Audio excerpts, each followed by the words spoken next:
goal isn't to live forever. The goal is to create something that will. Welcome to Perspective, a podcast for wedding craves, where we sit down, often with a special guest, and talk about our many years of experience in the wedding industry so that you can learn from us and grow your wedding business. And who are we? Well, I'm Simon, and this is Gregosaurus Rex. We are Cinemate, Scottish-based wedding filmmakers who love nothing more than drinking coffee, sometimes beer, and talking to others in the industry about the stuff that we love to do. This episode is, of course, sponsored by With Jack. But Greg, who are we talking to today? We are talking to Madeline from Films by Madeleine. Hello, how are you? Hi, I'm good. Well, I already know because in the pre-show you told us you got a nice cup of tea, so... I do. It's a little tea. It's like a little stress tea, which it's like ashwagandha. I don't know. It's super legit, but it's just a little tea bag that I have. Yeah, that sounds well good. Sounds fancy. It's purple though. It's really cool. Yeah. All right. It's fun. I know it's morning for me, so the sun in my room might change a bit as we go through, but yeah. Okay. And Greg's frantically panicking because we've lost your video signal on Riverside, so that's fun. Oh no. Live video. Well, we can always. While Greg's struggling with that, I'll tell you about what we're drinking. We're drinking Dear Green Coffee, Glasgow-based, not a brewer. Coffee. What's the word, Greg? Roaster. That's the one. Yes, thank you. We're drinking the Brazil because we had it in the office, and it's delightful. So That sounds awesome. yeah, flavored. I love the brand too. Yeah, I know, right? It looks well cool. You see this coffee everywhere in Glasgow. They seem to have done a really good job of tackling their local scene before they moved anywhere else. But that's awesome. Yeah, that's really cool. I love that y'all are drinking coffee and beer too. I feel like that would just like my stomach would be like, sorry. See ya. I mean, it's not an alcoholic beer. Have we spoken about this on the podcast? I can't remember. I think we have. Dazed lager, yeah. Non-alcoholic for people who want to do stuff. I don't know. It's marketed at people who want to be productive and still feel like they're drinking. So, there. Nice. Probably going to suggest that I just stop this recording here and start a new one so that I can change the setting. Okay. And we're back. Okay. So yes, we are drinking coffee and beer because we are mental. Yes. So cheers. Thank you for joining us. Cheers.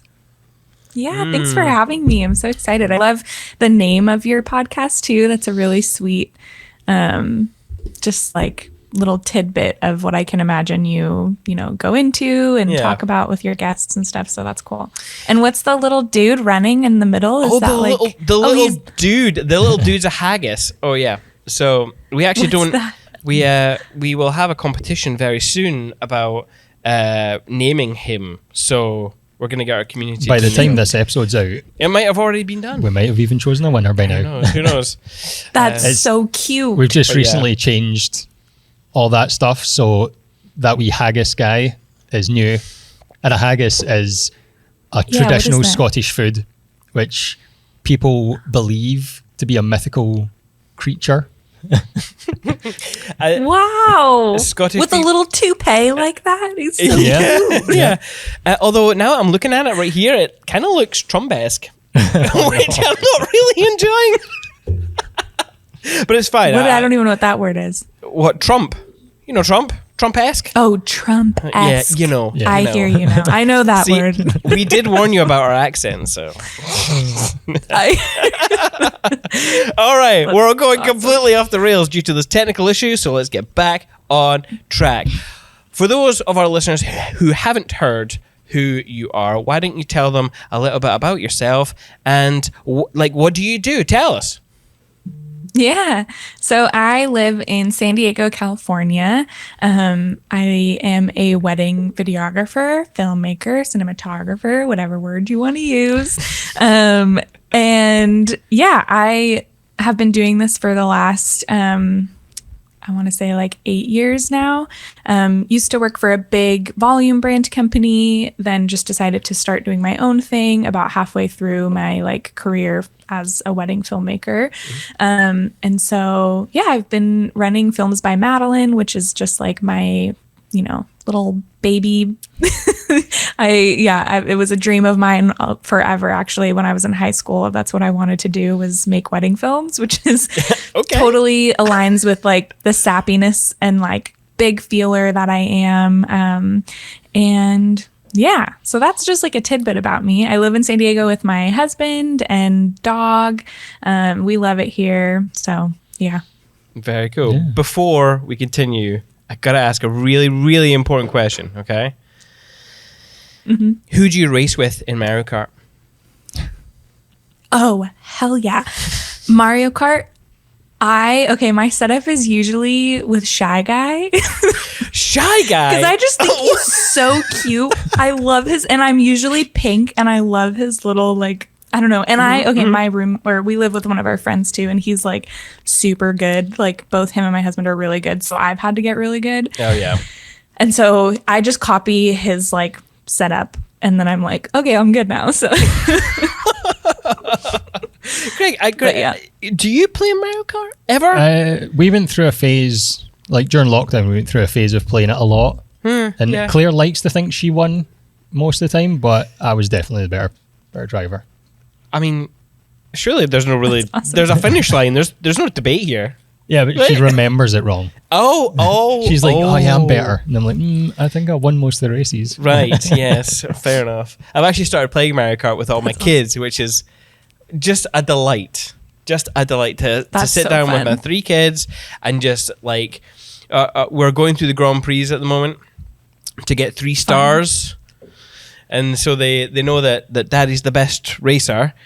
And so they're the guarders. Is how they call themselves, the guarders. I'm guarding. Team. Yeah, they try and get to number 2 and then they protect me. I'm like, that's so cute. That's cute. So cute, man.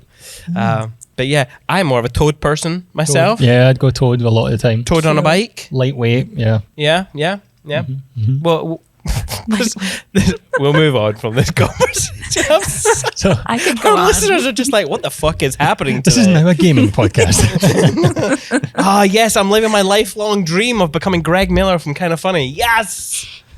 Anyway, sorry. What have you been up to recently? Have you been filling your time? Yeah, so I recently just came out of a really busy editing season that I know all of us are really familiar with those seasons. Yeah.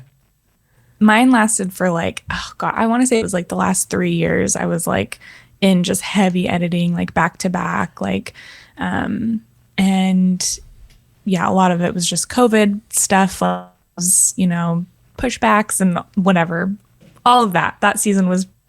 So just in June, I delivered my last wedding film of 2022.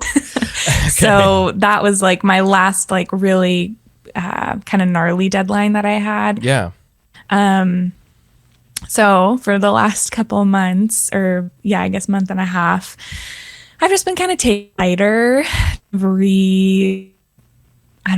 reassessing things and still editing and keeping on track, but just not as like wild of days, long days, just keeping it short and like prioritize myself and like cooking healthy food and going to the gym and just things that are in like an editing cave you just forget to do.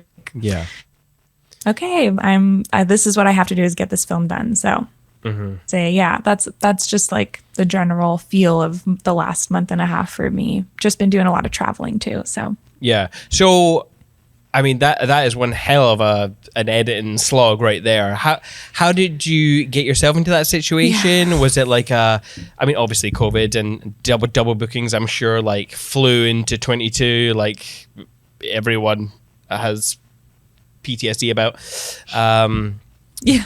But yeah, I mean, was it just that simple? Like all the COVID wings hitting into 1 year, and you were just filming crazy?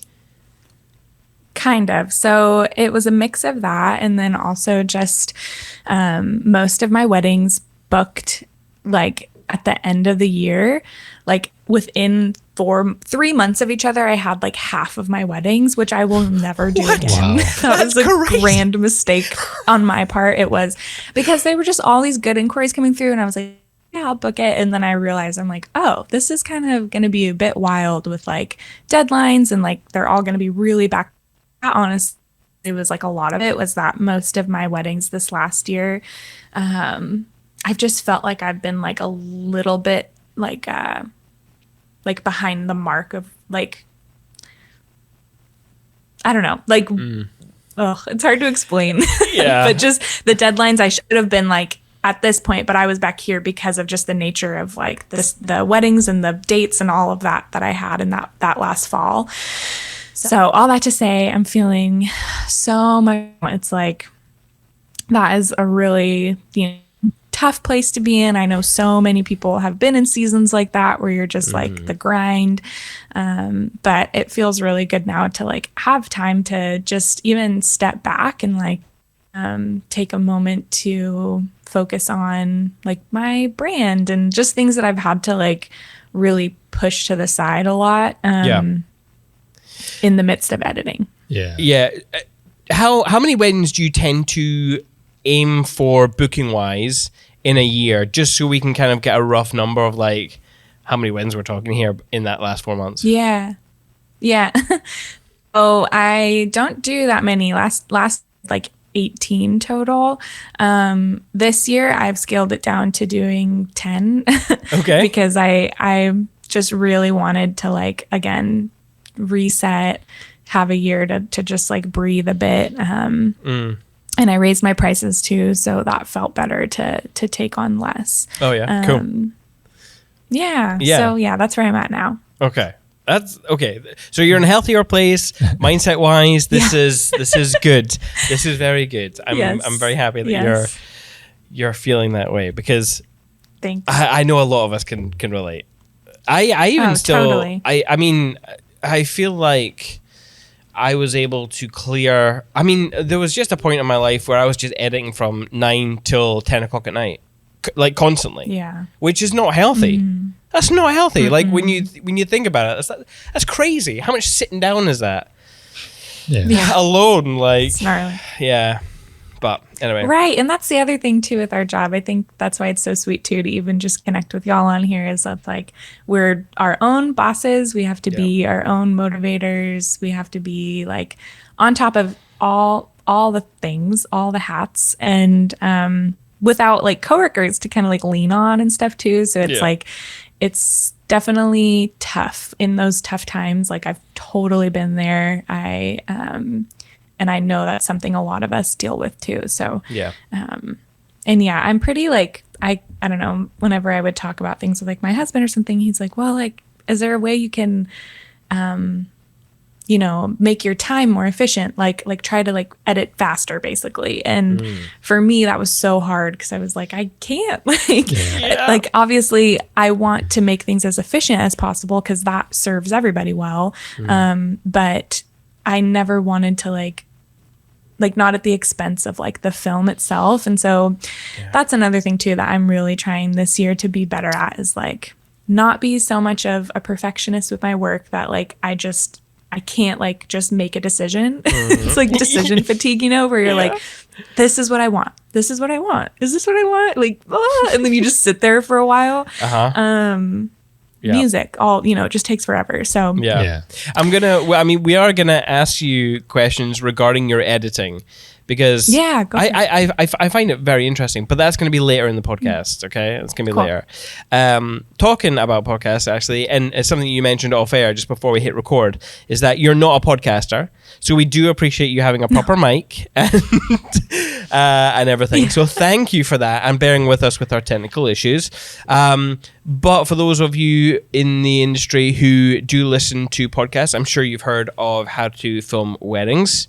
That's a podcast that I listen to on occasion. I don't listen probably nearly enough as I probably should, but I'm a busy man. But rest assured, this is not going to be a repeat of that episode. So do not worry, listeners. It says on your site that you often like to go to the drive-in theatre and enjoy plenty of snacks, which is awesome because I too am a mega snacker at cinemas. But it's funny because we don't tend to have drive-in cinemas over here. Or am I wrong? It's really just pop-up drive-in cinemas. Like once a year it comes to the park and they pop up a screen. But it's not a regular thing. But when cool. when I hear drive-in theater, I think that is like American culture. That you see it in movies all the time. Like cool things happen in drive-in cinemas. So like, why do you like them so much? Oh yeah, that is. Oh my gosh, that's one thing too that like me and my husband need to go to because we haven't done in so long. You just reminded me, so thank you for that. But yeah, we love just it's so fun because you go in and there's like multiple screens. So they usually have like double features. So when you go, you see 2 movies and you're like in for the long haul. So we put like a whole setup in the back of our car and it's just really sweet. And they have like a little concession stand you can walk to and yeah, it's really fun. But sometimes the movies are like weird. It's like a little kid movie at first and then like a super scary movie afterwards. You're like, oh, interesting. But sometimes they pair them well, but it's kind of fun. You get a little taste of 2 things. But I just went and saw, not in the drive-in theaters, but I went and saw Past Lives, the new A24 film in the actual theater. And it was really good. I would highly suggest seeing that. Yeah. Okay. Yeah, that's cool. It was like so beautiful and sad. Well, I haven't, which I love. I haven't been to the movies in a little while, but next week is the release of Barbie and Oppenheimer, which is going to be another strange set of movies to see one after another. Are you doing a double bill of Barbenheimer? Barbenheimer? I didn't know I had a name. That's amazing. I've got kids, so probably not. But if I turn to you one day and be like, hey, Greg, this is business research.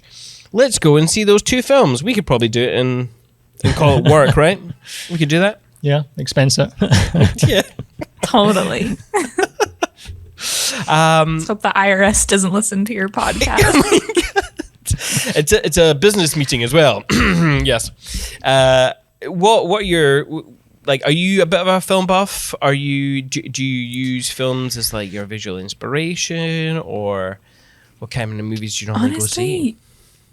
Yeah, I do, and I think I never was like super into like movies growing up. Like that wasn't what drew me to want to do filmmaking. I love watching movies and I love experiencing those, and like I feel like now having had so much experience in filmmaking, I'm not making movies by any like Hollywood movies by any means, but it does feel like I kind of have a cool sentiment for it now when I do watch films where I'm like, oh, I know, like, I wonder what they were talking about when they wrote the story, or like I need to end with that shot is so cool. I don't know. So I feel like there's little tidbits of things that I'm like, I connect with, but I wouldn't say I'm like a film buff. Is that what you called it? Yeah. I did say the film buff. Yeah. I love that. That's fine. I wouldn't class myself as a film buff either, but I love it when people are. Yeah, and I do as well. I love the conversations that you can have with regards to like movie making and different cinematographers, different DOPs, directors. I mean, it's all very fascinating. And in another life, I probably did move to LA and did work in the movie industry, but alas, I had that would be cool. I fell in love young and had kids young, so there we go. I put my love That's sweet. I put my love of film into my wedding films. That is so cool too. Like that's sweet. I think there's something so like admirable about like following your like big dreams like that. But I think it's really cool to like be with your family, and that's something that I think is so fun about the filmmaking we get to do, is that it is real people. It's like you could make a film about your kids and like that's so special and like will be for you, you know? So. Yeah. No, definitely. Yeah. Am I right in saying you got married right out of college as well? Yes. Yeah. Yes, I did. So we got married. I was 20. Oh my gosh. I was 23, 22. Yeah, really young. Yeah. But we looked out. And I know you said you were wanting to make wedding films like way when you were younger, but did that have an influence on the decision to actually do it, or have you been making wedding films for a while?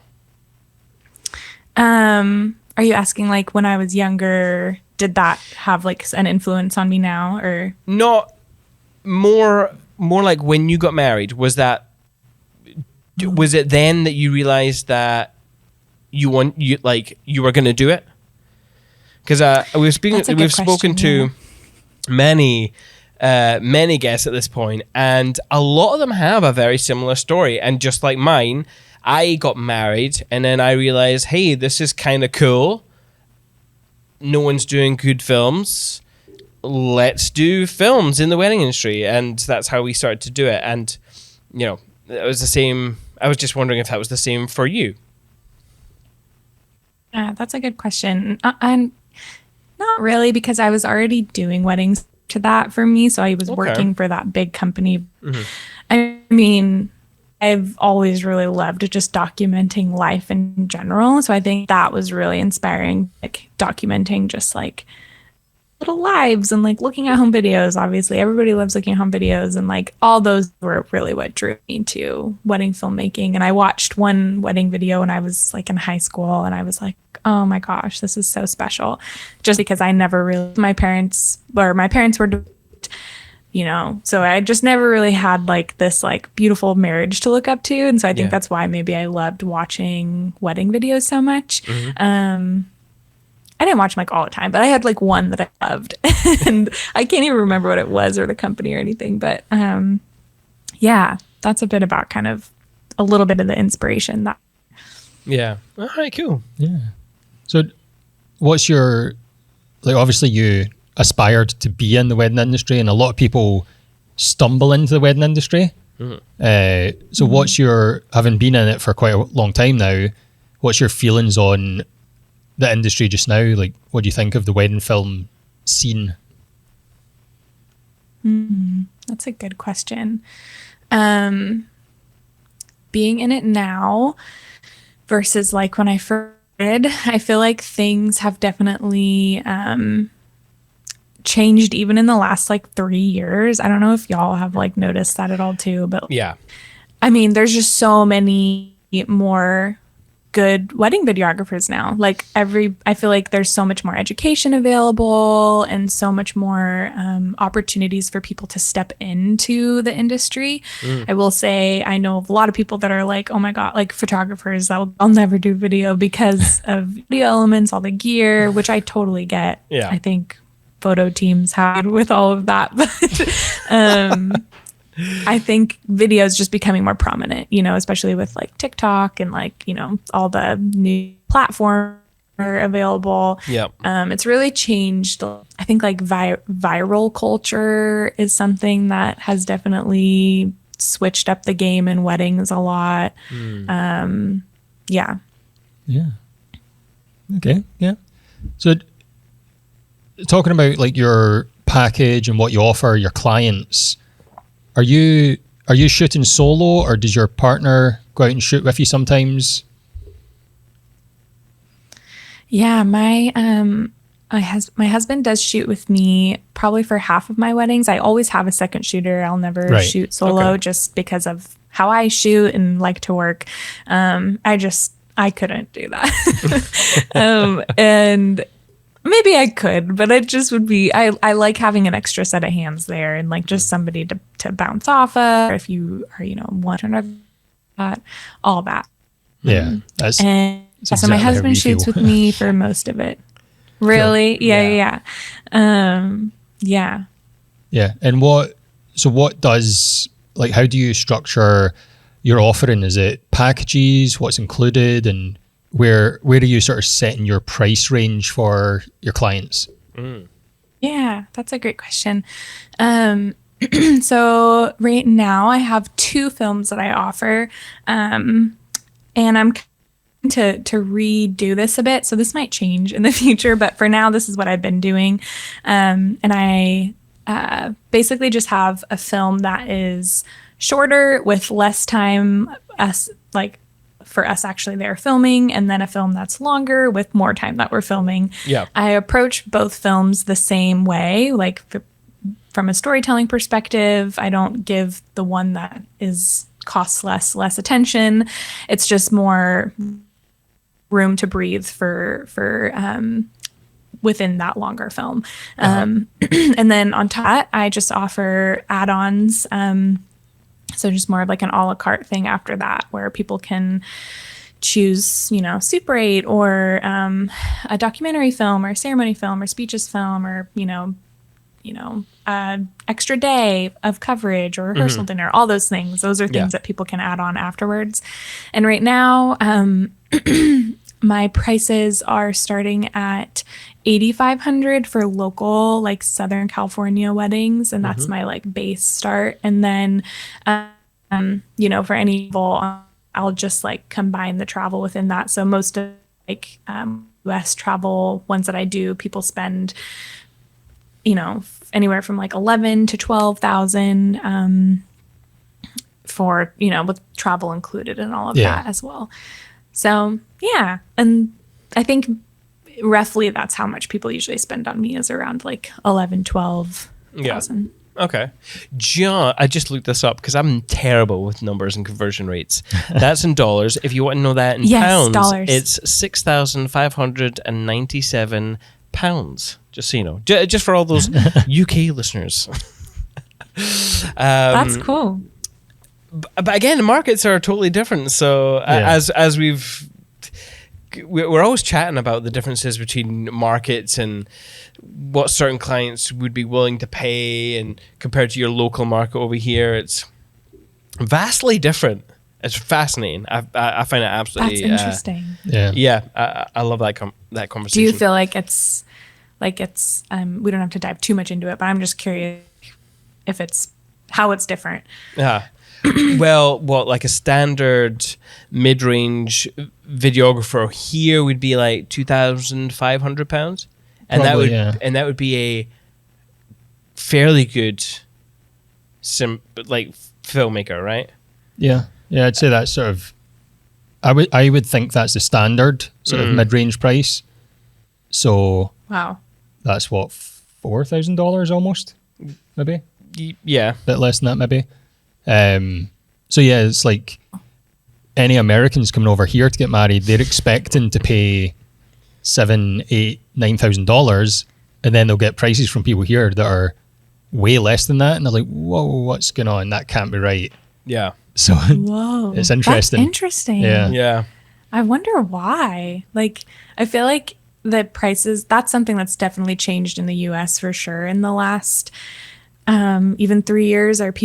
People are more confident in raising their prices just because I think there's more education out there. Like, more people are telling you, raise your prices. So I think there's like this shift in that in our like world. I do feel like it's kind of plateauing. I don't know. Like for me, I'm like, it's so hard with the clients I want to work with, because I don't really see myself in like the luxury world. Like I don't really want to be. Obviously, it's nice to like make a lot of money and work in luxury weddings, but for me and like my heart, I just don't. That's not something my films cater towards. Yeah. It's more like the people and like the actual story within the day, and the details and that kind of are exciting, but they're not like the main event, So yeah. We were talking to Jim and Melissa over at the Quill and the Dove, and they had a very, very similar approach. Like they were, they're getting into that kind of luxury pricing, but they didn't want to have luxury clients. And I think it mirrored our feelings as well. Yeah. I once heard, oh, sorry, go for it. No, it's all right. I once heard, I don't know if you know Kindly Weddings, but his name's Austin. He's awesome. And he he was talking on a podcast once, and I loved what he said. And he said, like, he's diving into luxury markets, but his style is very similar, I think, to just more like documentary, not as like cinematic, like what, you know, gimbal shots, all this stuff. And he mentioned that there is a market of people that, you know, are having a luxury day, but they really do care about like the heart of it. And like that, I think, is what I'm realizing. I think my niche is like people that want to spend more money on their day, like they're investing in it and they love the design aspect and like making it beautiful, but like their heart and intentionality is like invested in each other. Yeah. And I think it's out there. It's like definitely a niche market, but yeah. I think our market, our target audience is people who love the show Outlander or Braveheart, and just they want that Scottish experience, whether it's like whiskey soaked adventure in the hills. They don't care about the rain. Like, that's our client right there. That's our client. Such a vibe. Such a vibe. I love Outlander, by the way. Me too. What are you thinking about the newest season? Have you seen it yet? Oh, I need to catch up. I only watched the first 2 episodes. But yeah, I've tried to get my whole house to watch it, and they were like, this is really gnarly. Like, it is. But it's so good. It is. It is good. It is good. I think as an official Scots person, you're not allowed to like it, I think, is the vibe that I get when I tell people that I watch Outlander. But fuck yous all. I love it. Anyway. Let's talk about how you reach the clients, the ones that you want, because again, it's an aspect of business that I really find interesting. Are you more referral based, like people will recommend you, like planners or other photographers, or do you do it with direct marketing on Facebook or Instagram, or is there another method? You take out blogs? Are you concentrating on SEO? All of the above? There's so much that you can, you know, like build your business around, and yeah. Yeah, no, there is so much. All of those things, it was like, oh yeah, gotta do that. That's on my list. Yeah, gotta do that. The SEO thing, I've been like, oh yeah, I need to get better at that. But honestly, for me, it's like, I think something about the way my business has kind of organically grown. I feel like, one, I had a lot of really good experience like coming into starting my own business. And so I think my films kind of surprised people in a way. Like when I first started, people were like, oh, Maddie's like, or Maddie is what I usually go by too. So they're like, oh, they're like, oh, she knows what she's doing. That's so cool. And it's like her first wedding that she's putting out there. I'm like, yeah, I've been doing this for a long time. I just finally started to do it for myself. Yeah. And so I think there was this kind of organic growth in that too, because at first it was a lot of referrals. I went to a private religious school. And so a lot of people were getting married young. So that was really easy for me to just like film friends' weddings for like $1,000 and like, start out or for free. And now I think I've created a brand that I feel proud of, and I think that I communicate that well on my social media sites. Like I'm always really communicating my brand, my heart, and I think that has had people just, again, kind of organically like latch onto it. This is a very long form answer to your question, but I think I love it. a lot of the photographers that I interact with on like Instagram, for instance, I think Instagram is where I get a lot of my clients from. Yeah. Are through photographers that find my work, planners that find my work, directly the client, like couples that find my work through Instagram itself. So I know people say don't put all your eggs in one basket with just leaning into Instagram, but for now, that's what's been serving me really well. And I think it's a social media site that I don't feel as scared of like the other ones. I'm like, how the heck do I do this? Like TikTok, oh my gosh, I try to make TikToks and I'm like, I was really like hesitant to start making them. And then I was like, okay, I feel like I can figure out a way to do this where it's not cheesy or, like too pick me. Like it's, I want it to feel more organic, and I'm realizing it's a totally different approach. So, yeah, it really is. Yeah, it really is. I personally don't enjoy TikTok. Sometimes I enjoy watching them. But yeah, doing them, I don't. Again, it's another thing that UK people are not very good at, is selling themselves. But like, I don't. So hard. Like, I want to sell myself when people know that I'm selling them something. And with TikTok, I feel like, although you obviously have to say that you're. Well, do you need to say that you're selling stuff? Technically by law. But like, I don't know. Yeah. Yeah, it's weird. It's a whole other ballpark. Yeah. But it's so neat, like the amount of people you can reach. I think for me, and I know I've mentioned this before, so I don't have to dive deep into it, but like, I don't know, just the viral culture thing is something that just makes me like feel a little cringy sometimes, especially when it's other people's stories and memories. I'm like, this is like a viral moment that I'm posting, but it's not my moment, so that always gets a little funky. But anyways, Instagram has been an awesome way to really like hone in my brand. I think I love the way you can create kind of a style with your feed. It almost feels like a little website that people can come to before they actually go to your website.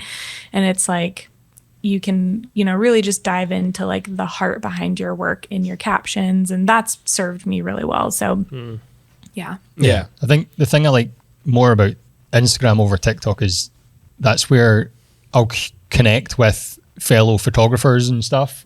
Like, I'll keep in touch with somebody that I worked with a few months ago via that, rather than, I don't know if people do that on TikTok at all. So it's the community aspect, I guess. I like more of it. No, that's totally true. Does TikTok have a DM system? They must do. They must do. How I do not fucking know. old do we sound right now? Oh my God. Sometimes I listen to the things that I say and I'm just like, oh my God, you're so fucking old. Just Does stop. the TikTok have a DM? I was jokingly referring to the Instagram the other day. Sorry, not the other day. Last week when we were podcasting, and my wife heard it in the edit, and she was like, "Oh my God, did you just call it the Instagram? Fucking hell!" Yes. I know. But so you have mentioned that you've seen a change in the way that people spend. I think you did anyway. What else have you noticed about the way that people book since COVID?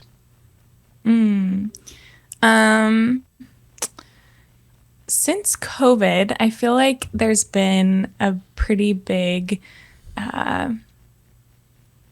lean into like wanting to invest more in video, because people realized, we want our family and friends to see all of this, and so we want to invest in a good filmmaker. And I think we're in this kind of awkward phase right now, if I'm being honest, where I think people really and they value it, but they're not realizing like the investment that it takes into creating it, because it is such a different form from photography. Like, they're so similar, it's, but there are so many different elements where I think for a while video was kind of priced lower than photo. And now it's like, I feel like if anything, they need to be a little bit, similar, or video needs to be invested in a little bit more. I know that's like, not to like condescend or say photo's not important, but there's just different elements that go into pricing. And I just, knowing the amount of gear that we have to buy, and all this stuff, it's like, it just is expensive to run a wedding video business. No,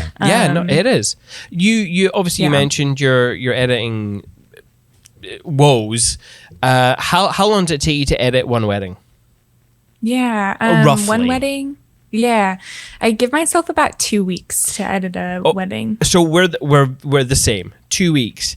Okay, now, cool. Many photographers out there I have conversations with, and they're like, "Oh yeah, my editing is 3 hours." I'm like, "What the fuck?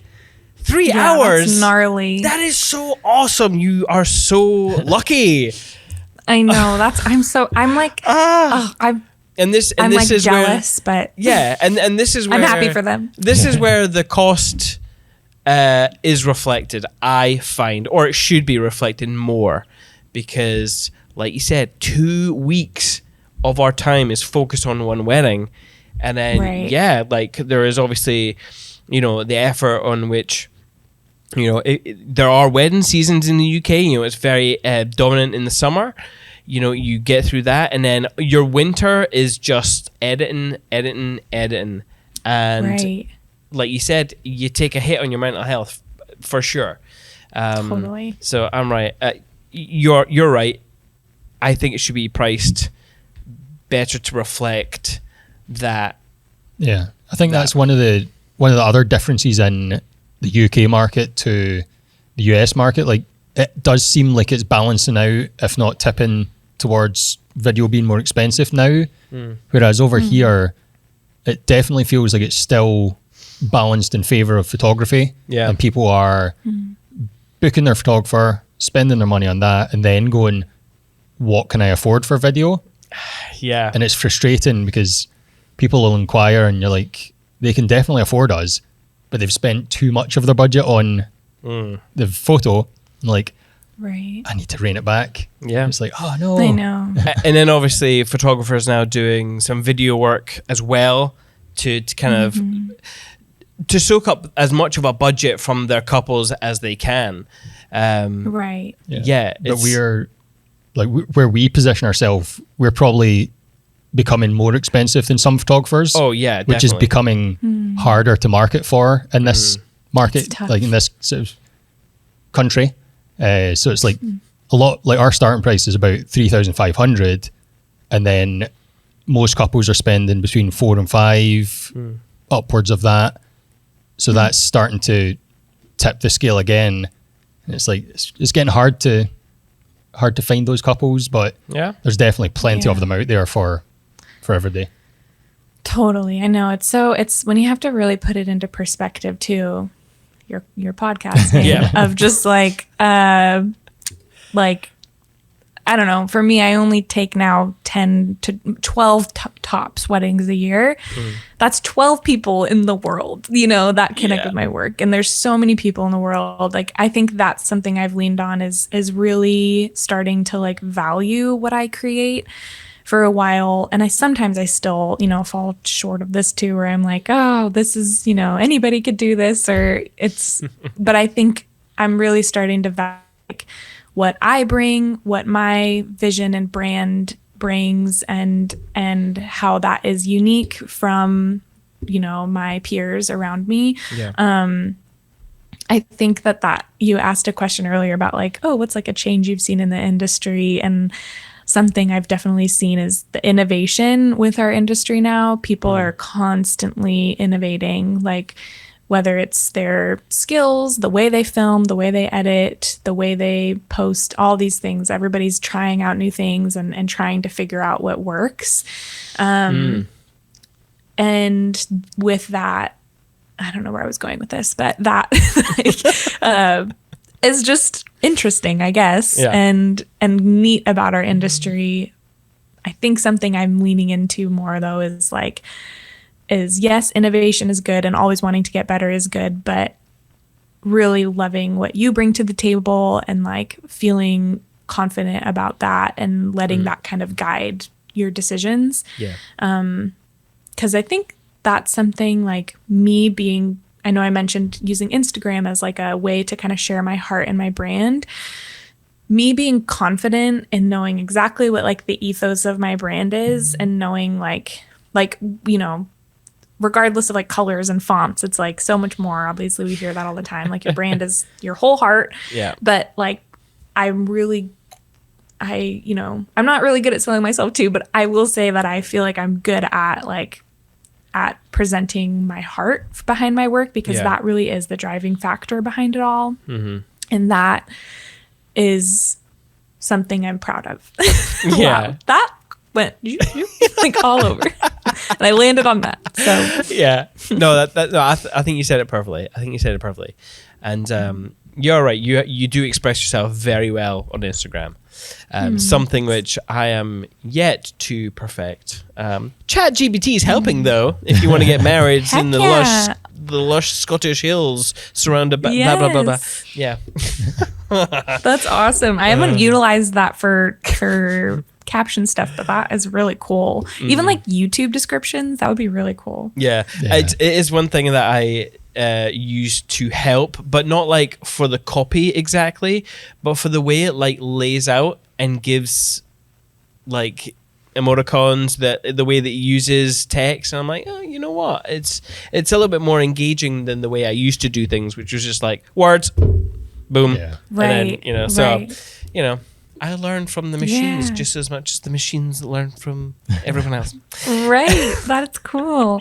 Yeah, I will say like that's something I love doing too, is like writing out like the that I create. Like, I don't know, it's fun for me too. And I think something about being a creator or filmmaker is storytelling is so important to you, and like that is something that is so sweet and exciting. And I think storytelling through my captions too is something I really lean into as well. Yeah. I want to talk more about your films. But before we get onto that, listeners, if you have enjoyed this episode so far, you can subscribe at Perspective by Cinemate on YouTube, and you can listen to wherever you get your podcasts. However, Maddie, talk to us about your style of wedding films.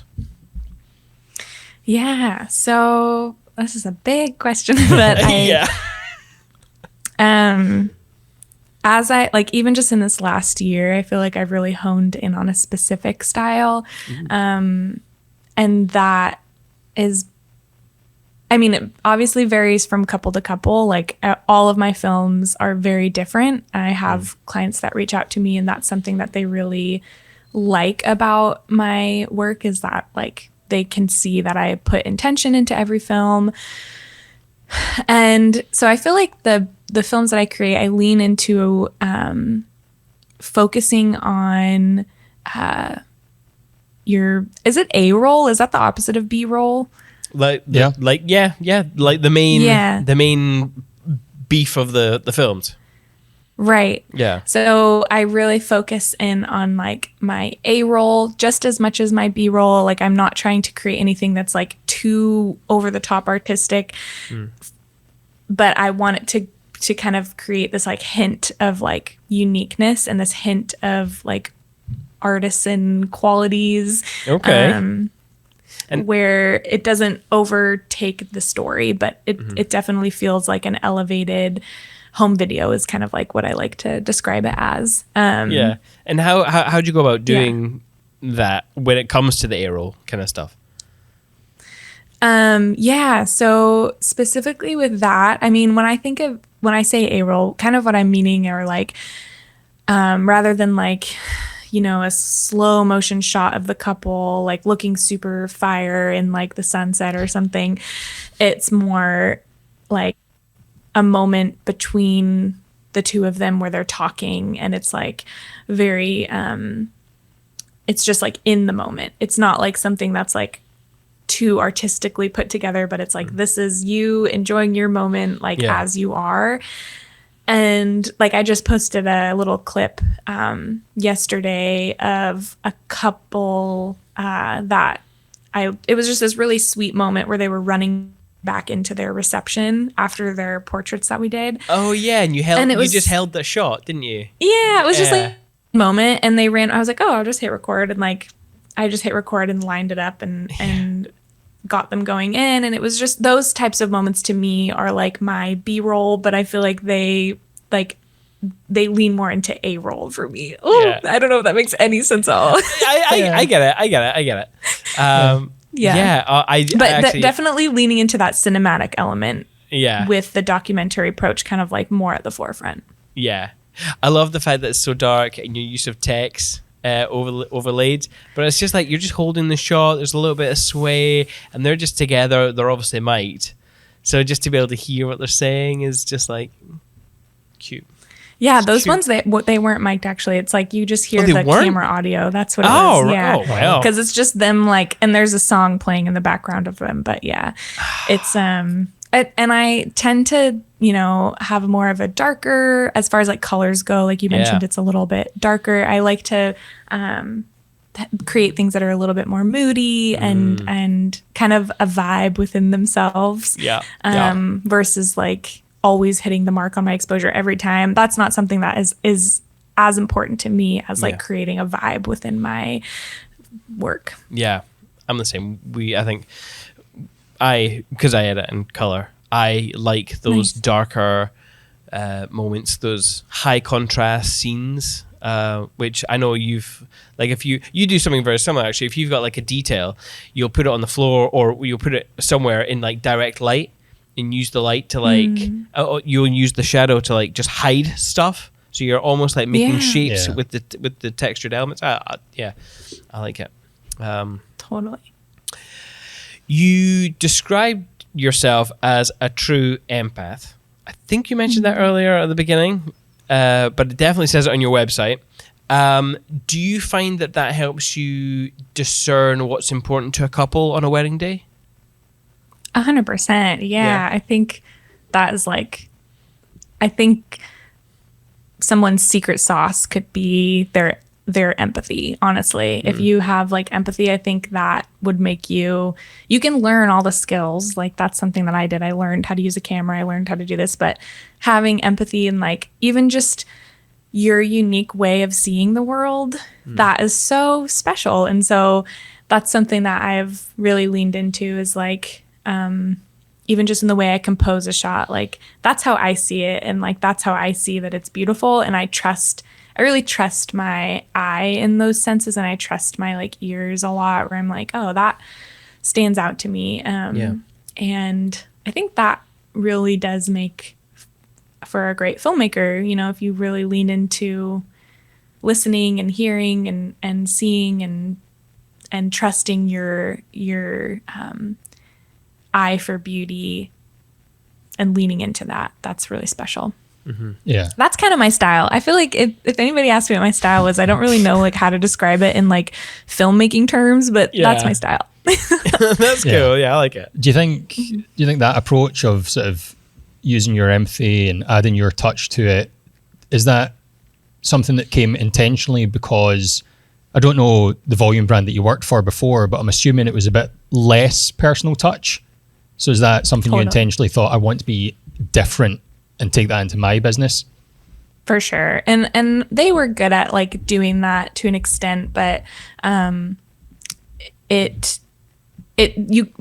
by doing so many weddings, it's just hard to make them unique from each other, which is just the nature of that type of business, which, you know, they're awesome. But I wanted to create something that was more like I wanted to learn about, you know, your grandparents and how one of your grandparents is, I don't know, like showing up and it's rare for them to come out and be with the family, or like, you know, things like that, where there's just all these little stories within your story that I want to be aware of and like create a film based off of that for my clients. So, which I think is something we all strive to do and is such a sweet way about filmmaking versus photo, is I feel like there's so many factors one person can bring into their films, whereas photos, obviously there's colors and, you know, light and all of that within the photo itself and composition, and there's all of that in filmmaking too, but then you add, you know, music, you add texture, you add like all these different elements that I think can just differentiate from person to person. And I feel good about leaning into the elements that I feel like are my like quote unquote secret sauce. Like I think that has been something I've felt really proud of in the last year, is really discovering that and leaning into it. Yeah. So how are you learning that information about your couple? Like once a couple books with you, what's the process with you? How do you get to know them? Do you send them any gifts? Again, another thing, I'm like, that sounds cool. I want to send them a gift. I'm writing all this down. I'm like, nice. Yeah, I don't send them any gifts, like physical gifts, but pretty much from the whole process, I'm very intentional about listening. Very, very intentional. Know that I'm listening. Like, I think just wanting them to feel heard and understood. And tangible ways that I do that are like, I send, a questionnaire and have them fill that out. And I ask kind of some more detailed questions about like, tell me about your families, tell me about your relationships with them, like different things like that, because there's so much that goes on a wedding day. That's not just the couple. There's so many other relationships that, we're all aware of that. And I think on a wedding day that those are things that I just like to have my toolkit are like, oh, I remember we talked about this. And I don't really have like huge moments of like aha with my clients prior to the wedding day. Like maybe they mention some things to me and we talk about it over a video call. And I listen really well and intently. But on the day is when I kind of go in and I'm like, okay, I'm taking all this information that I learned that they shared with me. And I'm just like treasure hunting now. I'm like looking for these moments, like, and being aware of them, I think. And also not letting my need to create something quote unquote cool get in the way of like capturing their memories. That's, I think, another piece of my style. Yeah. By the way, I love that you just called it treasure hunting. Yeah. I totally love that. That's so good. Because, we send out the questionnaire and we know about, certain relationships and stuff. But again, just like you said, you don't want to force anything. Yeah. There's no, as you said, there's no aha moment when you're reading the questionnaire or you're listening to the video call. And you're not like, oh, I'm going to try and focus on that, or I'm going to do this. Totally. Yeah. It doesn't change much in the pre-production. Yeah. But once you're in the day, you see things and you're like, that connects with what they said. Totally. Yeah. I know I get that question a lot where people are like, how do you connect with your couple?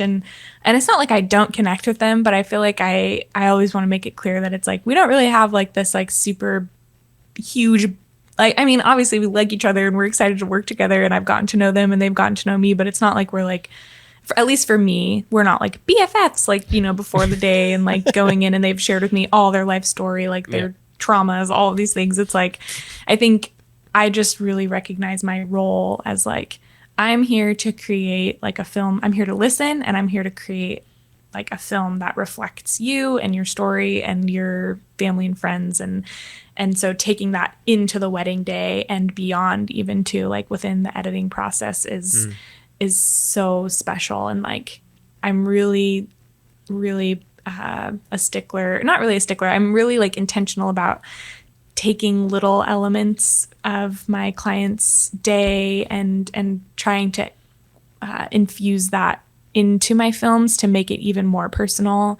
Like, for example, I had a film where the groom played guitar.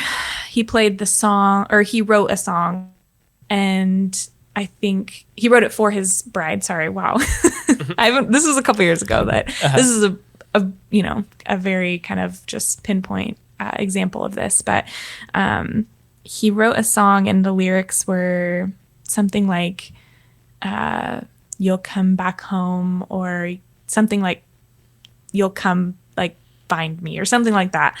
And so I put that kind of softly underneath her walking to him for their first look, where it's like, I want it to be like them realize, oh, that's my song. Oh my gosh, it fits so perfectly within that moment. And maybe, by viewer know that, but they do, and that's really important. So I love taking little elements like that and like squeezing them into the film. Yeah.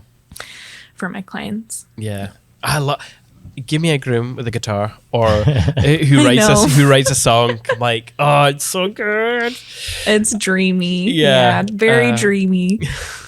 When you're at a wedding and you're treasure hunting, what's your approach? Are you kind of in the corner with a long lens, or are you like having some good banter with some guests and just kind of like almost becoming a friend? Like you're becoming a guest. You're there and you're celebrating with the couple. Like, what's your approach?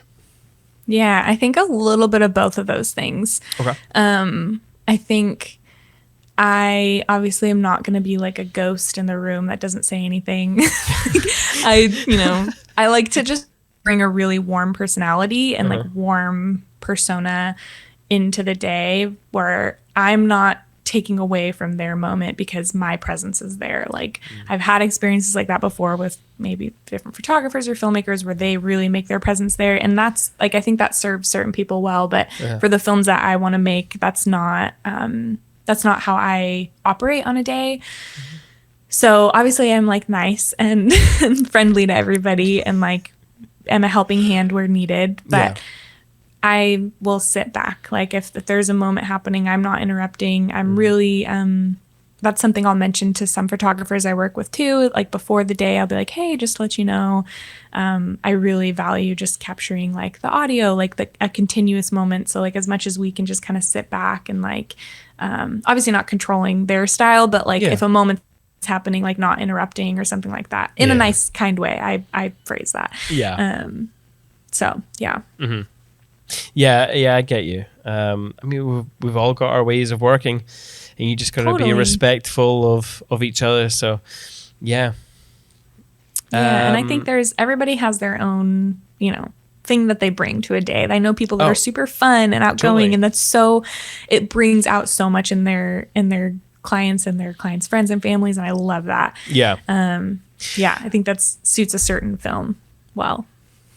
Just out of interest, is there anything that you wouldn't shoot at a wedding that you maybe think, nah, this is I'm just gonna not hit record on this moment because and I don't mean like the bride's falling down some stairs. I don't mean like we'd obviously film that or you're terrible. I don't mean like granny falling on the dance floor or anything. I mean like, are there any emotions that you don't want to capture? And obviously, if somebody's stressed, is that like what you're asking? Like, I wouldn't want to film when somebody's like stressing out. Well, I suppose I don't want to assume that there's any emotions that shouldn't make it into a wedding film because, I mean, as we've discussed, there are loads of different ways to approach a wedding film. So I wouldn't want to say to anyone that a certain emotion's out of bounds, but just for you and the scene that I remember from my wedding, the bridesmaid. Did I lose you guys again? Oh no! Have you lost me? I'm here. Can you hear me? Yes, we can hear you.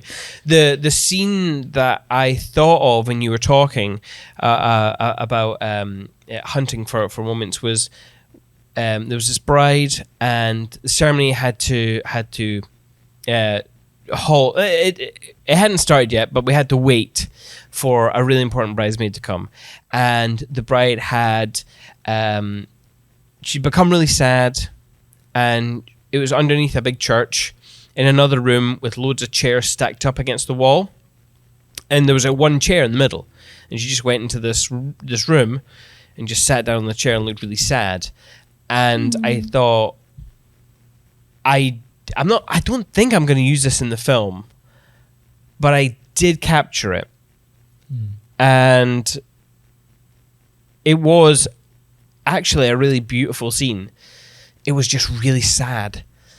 And it didn't go in the film, but, is there any moment like that where you would just be like, no, I'm not going to film that, or,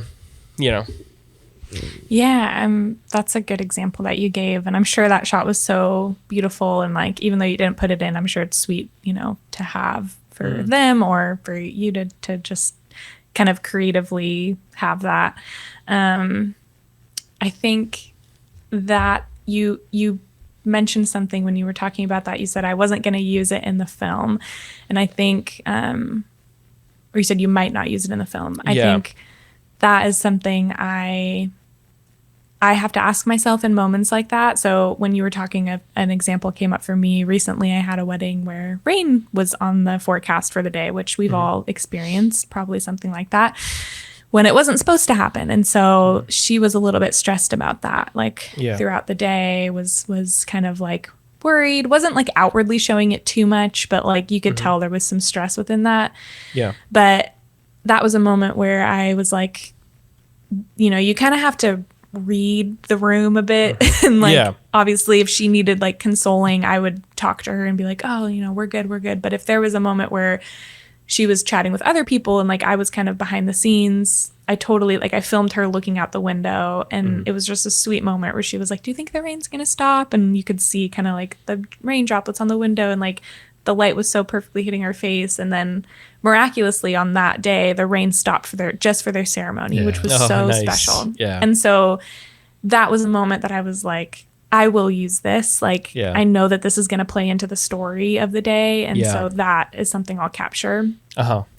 But again, I think it's still sweet to capture reading the room, obviously, but capturing moments for your clients is like our goal there is to create something for them and capture their memories. So if there's a moment that you're like, maybe they'll want this, film it. But for me, I really ask myself, throughout the day, like I'm really thinking about the story already. I'm really like thinking about the way that I'm gonna approach the film, how I kind of want it to feel, the pacing, and let that kind of guide what I capture as well. Yeah, that's interesting, because and again, just as you were speaking, I thought of like, what does a good film have? A good film has something for the characters to overcome. Whether that be hardship or a lesson that needs to be learned. And I know that the kind of buzzword right now is like being a storyteller of a day, you know? So, you know, I probably would have captured that as well, thinking, okay, I'll put this in for the bride to overcome. And it's like, it would have, I mean, that would have been such a nice way of like editing that, and then like you arriving at the ceremony and it's not raining. That would have been, lovely. Yeah. I think thinking like with the story in mind constantly for me is something that has served me well. Yeah. Obviously, you don't know exactly what like the story's gonna look like, and for some weddings it's not as clear, but like if there is like a clear element, I will lean into that. So I don't know, I'm trying to think of other examples. I don't know, like just in the different even techniques and way that I film too. Like if a client really wants, like I have a wedding tomorrow actually, and this client really wants their wedding to feel like a garden party or something like that. And, cool. When I think garden party, I think like, I don't know, I'm kind of picturing like this even like, you know, those perfume commercials too, where they look like they're kind of running through the fields. I don't like doing too many cheesy things like that, or like too many slow-mo staged things, but that's actually really sweet and like a little artistic flair you can like bring into the film of doing something like that, where they're like near the garden and like kind of just being together in this garden space, or I don't know. That's just a little example, something that goes through my brain before wedding day too. I love that you kind of got that in the back of your head. Man, the weird places we find inspiration. But, I know. Perfume commercials, though, I will say those are one that I look at and I'm like, I'm glad my films don't look exactly like that, because they're just kind of cheesy sometimes. They usually take it to an extreme. Like, if you take inspiration from that and rein it back a bit, that can usually turn out all right.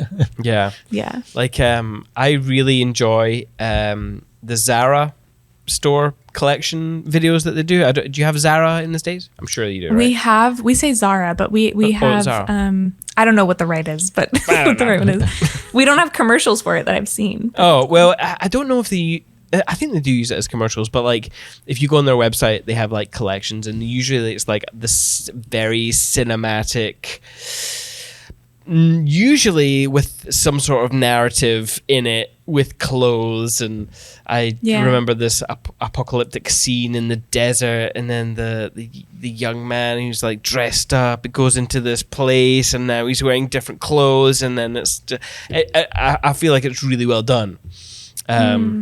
Not our style of filmmaking, but probably one of my favorite places to get little snippets of inspiration for like shot ideas or something. That's cool. That's really cool. But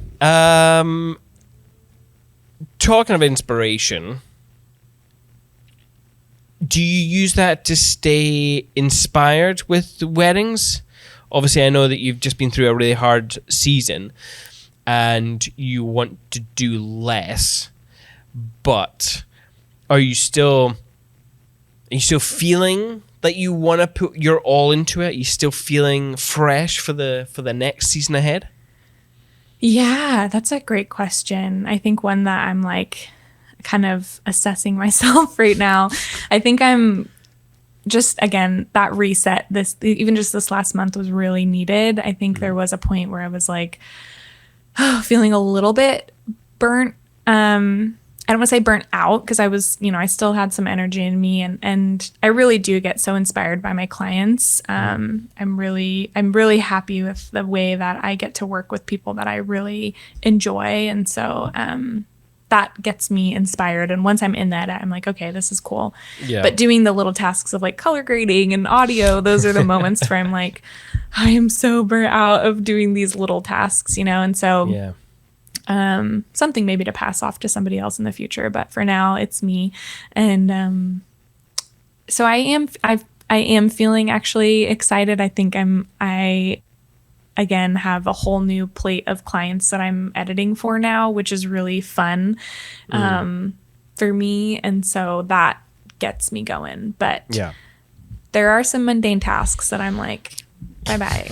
Yeah. I can never do this again and be happy. I know, man. Like, honestly, placing effects onto certain clips. Oh my God. Like, I like to, I shoot and I edit with Adobe Premiere. Do you use the same? Final Cut. Oh, Final Cut. Do you have like I don't know what the equivalent is. Warp stabilizer is what we call it in Adobe. I'm sure. Yeah, it's not as good as yours though, I think. Oh, really? Well, I mean, it's a very good plugin. I use it quite often when things are just, it's very good at like taking out micro jitters, and little things just to smooth out a movement. But man, oh my God, just click, click, click, click. Oh, so annoying. Mm-hmm. Because you have to like click around the subject too to do that, right? Or no, is it just a button you press? It's luckily it's just a drag and drop, or just a highlighting double click. Nice. But it has to process, and then right. you don't want to have too many things processing at the same time, because then your Adobe will go and shut down. Hey, I'm Ashley from With Jack.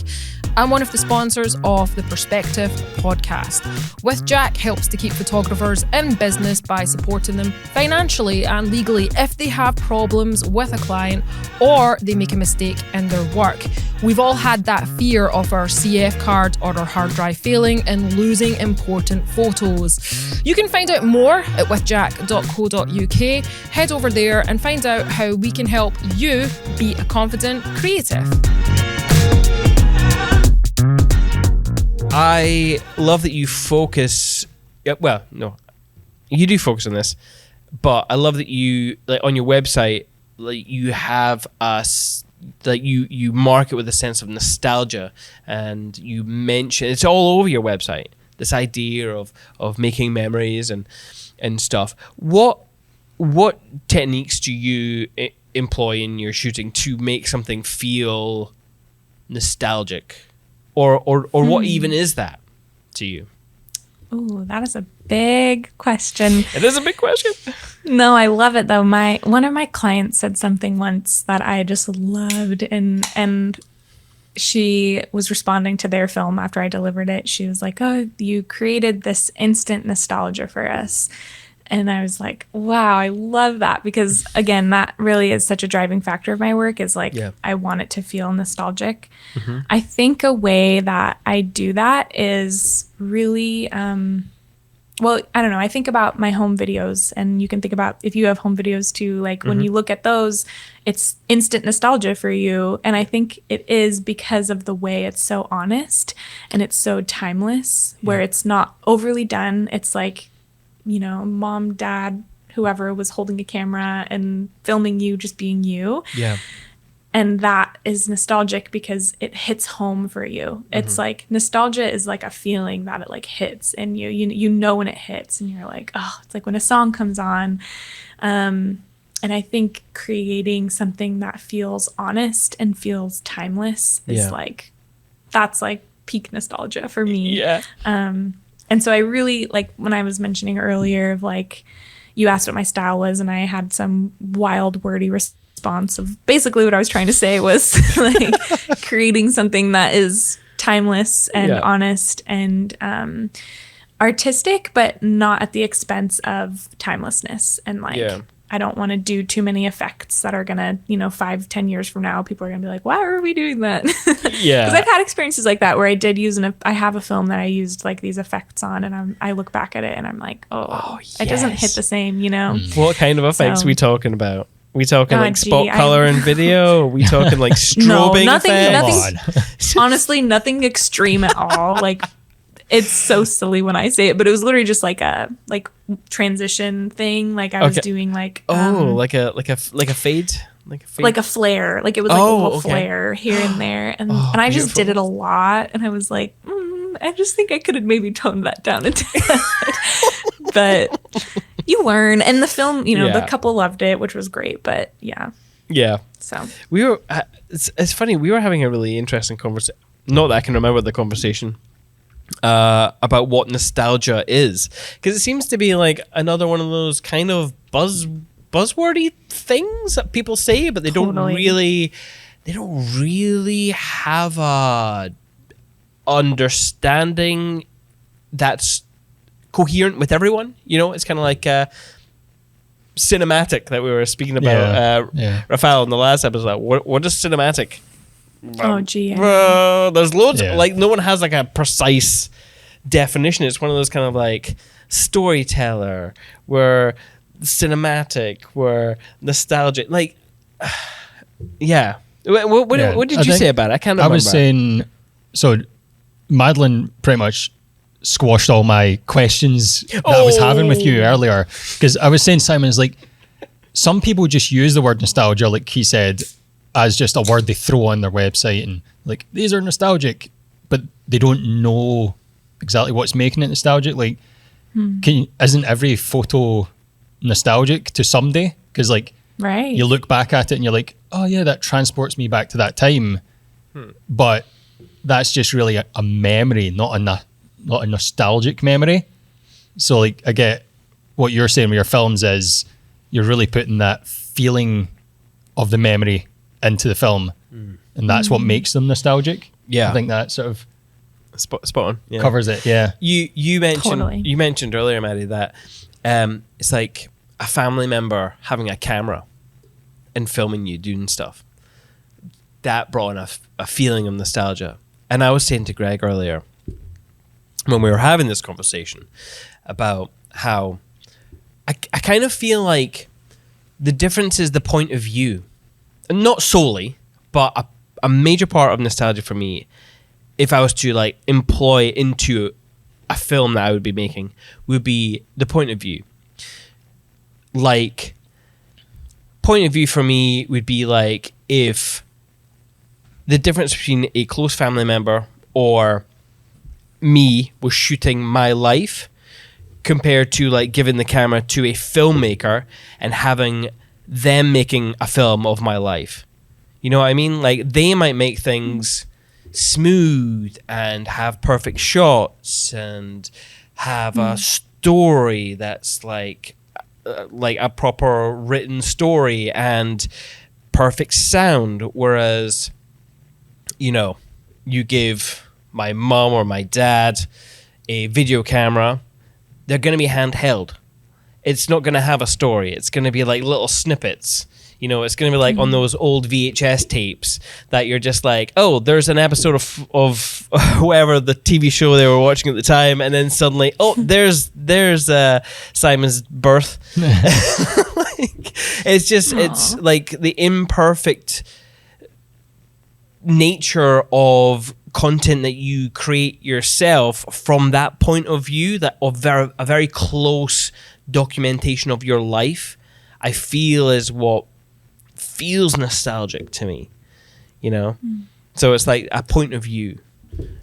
No, I love that. That's so true. But I love that, and that's, like, I know you shoot handheld, and so do we, and so do many of some of the greatest wedding filmmakers at the moment are shooting handheld, so that we can kind of have that sense of like that relationship with our clients and the stuff that we make. So yeah, I really like it. So how are you using that feeling of nostalgia? So the couple watches a film and it's super nostalgic to them, but how do you use that in your marketing for other potential couples that are looking at the film? Like, how are you pulling on those threads to make them feel the nostalgia and sort of thing? Does that make sense?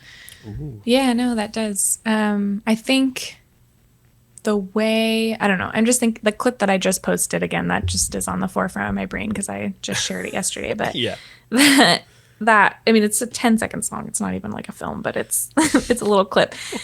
And maybe just a note on that just popped into my brain is I really tried to invoke the feeling, like you mentioned before, within the work that I create, where so for that clip, in the text, I kind of just wrote out like in the caption, explaining the moment. They were just finished with portraits and they were running back in to go, spend time with their family and friends that flew in from all over to come and celebrate them. And that kept hitting home for so many people that have experienced that or are about to experience that. And they're really excited about like that feeling.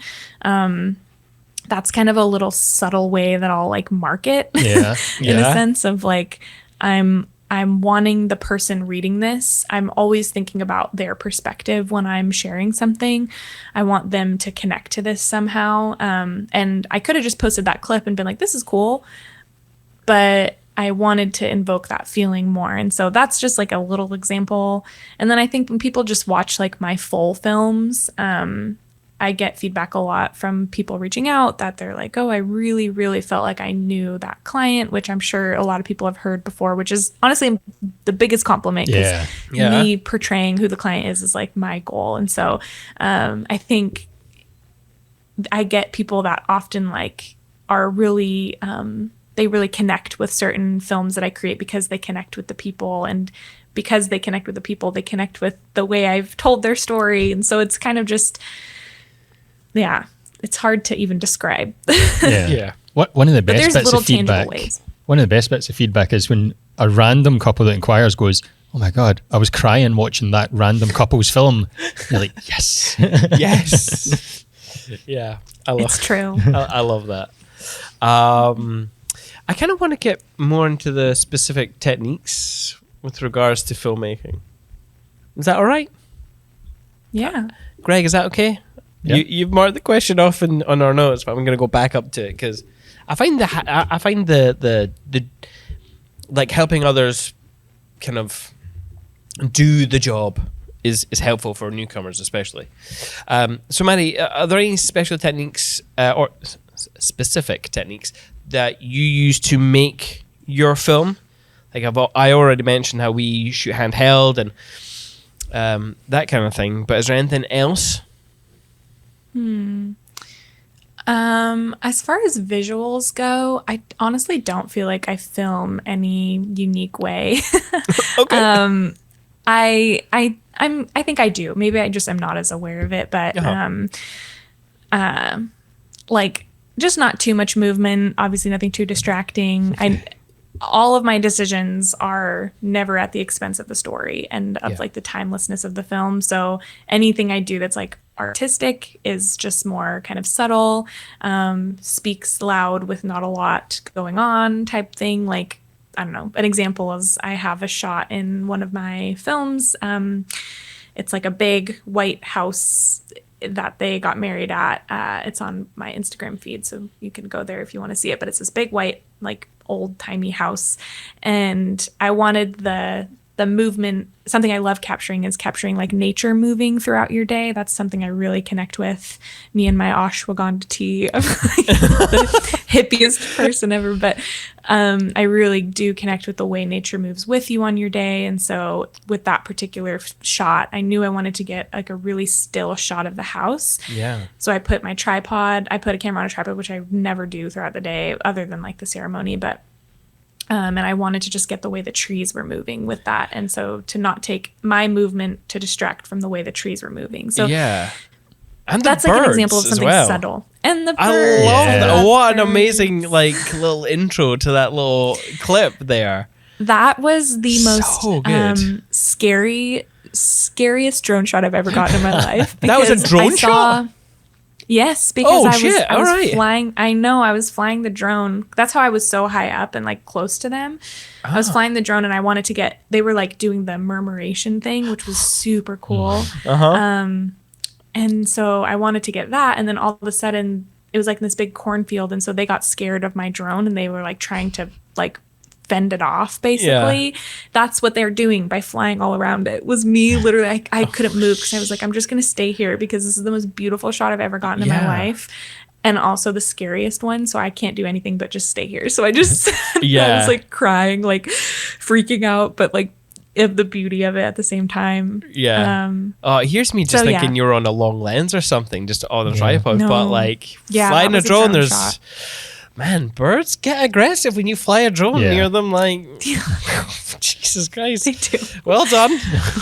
I think. Thank you. I think what you were saying there is really good advice, especially as you say for newcomers, because quite often people get into filmmaking and like, I've got to force stuff and do things intentionally or do things forcefully, but being way more intentional with your movement is a big thing that can make a difference to your films. Like you saying that you just lock that shot off and just let it be is something that maybe a new filmmaker wouldn't do. They'd maybe be like, oh, I need to try and incorporate a kind of a slider kind of move, like even handheld. But Totally.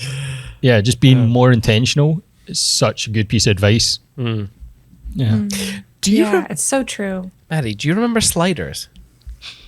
Yes, I used to use them. Oh my God. For the freaking weddings I did for the big company. And I just remembered it the other day because somebody posted about a slider and I was like, oh my gosh, I forgot about those. Oh, no, they're not. Wait, Giant. no, they're not coming back, are they? No. No. We brought the long ones too, like really long man, ones. yeah. And it would be like during the ceremony, like there was an expectation that if you have time, get on the slider. And I'm like, I don't have time. Yes. I don't want to get on the slider. Yeah, that reveal from the back of the aisle, behind aisles. somebody's back to the aisle of And the then couple in. down at the Yeah. end. Oh, Oh It was my the money classic, shot every classic. time. Oh my God. That I have horror memories of just taking the slider off the tripod and putting it down and doing the reveal shot. Oh, and then it not being smooth enough, so you have to do it again and you do it again, and you gotta get it smooth. Oh my God. Yeah. Oh. It's stressful. And then you look stressed out. It's no fun. Yeah. Oh man, filmmaking has totally changed. Thank God. We're sounding old again. Yeah, well, I am old. You've got perspective. Yeah. That's right. Yes, thank you. You know, the newcomers, they don't understand how good a world they've got. Right, I'm sorry. It's different. I'm sorry. Slowly losing my mind. I've had too much coffee. I'm speaking way too fast. I'm sorry. Okay. Let's talk about the couple session. Do you tend to have an input in what you shoot with the couple, or do you tend to just go along with the photographer and kind of just cinematically document what they're doing under the photographer's direction? Little bit of both. I'm very mindful of the photographer, like we all, should be, probably are doing, and will not butt in too much. But I also recognize now that my clients are spending more money on me that I do kind of have an expectation of what I need to capture of them. And so because of that, I've gained some more confidence in being able to say like, hey, when y'all are done with that shot, like, I'm just gonna, take them for like a minute. And I hate having to be like, can I just have a minute of your time? But like, I try to just like, word it in a way that's like respectful, but also letting them know that like I also need to capture what I can. Yeah. And sometimes it doesn't work so seamlessly, which, that happens. Yeah. Yeah. Okay. Are there any like? Every time I think about this question, I think about what photographers like to have, and there's that posing app. Was it Unscripted? They have an app where it's like a bunch of poses, and I know other photographers like to do games or whisper sexy vegetables into a couple's ear. I mean, it works. Yeah, it does. It does work. Do you have any like things that you do that kind of help honestly guide the couple into feeling an emotion that you want to capture? There's one shot that I love to do. Well, okay, I'll start by saying I'm leaning more towards not doing as many posed things with clients that fits with, because people, they're not as comfortable in front of the camera, and that's totally fine. But I think when clients see my work and they book me, they really value the kind of in-between moments that I capture. And so they want to kind of work with me to capture those moments.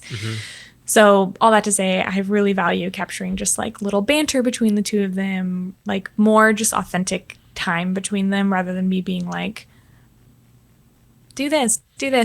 So I'll often tell them things like soak each other in, like just look at each other and like soak each other in, and let them kind of take it from there and do what they do. One specific shot that I love to either in the middle of the session or even kind of more towards the beginning is I'll have them just look directly into my lens, and I'll kind of start by talking about this shot just blows my mind every time, because I'm always thinking nostalgically, obviously, and timelessly. Yeah. And so with this shot, I have him look in my lens, and I'll tell him, imagine looking at yourself, looking at you, like looking at yourself maybe 50 years from now, I don't know, 40 years from now, looking back at you now. Like,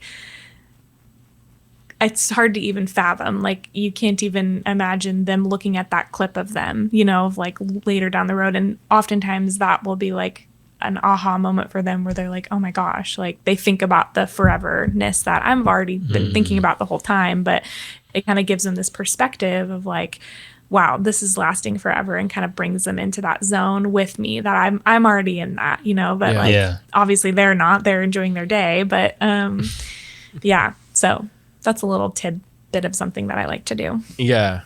I love that. I feel like some of the best photographers that we've ever worked with are less about capturing a pose.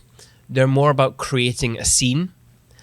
Like you just said there, you pop an idea into their head after a little conversation, and they ponder it.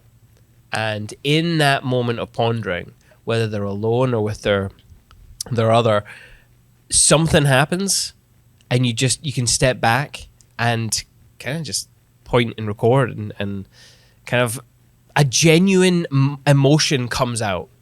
And don't get me wrong, I love a freaking sunset. The couple are together and they're all like pawing at each other, and I love all that kind of stuff. There's a place and time for each of those. But yes, exactly. Totally. But I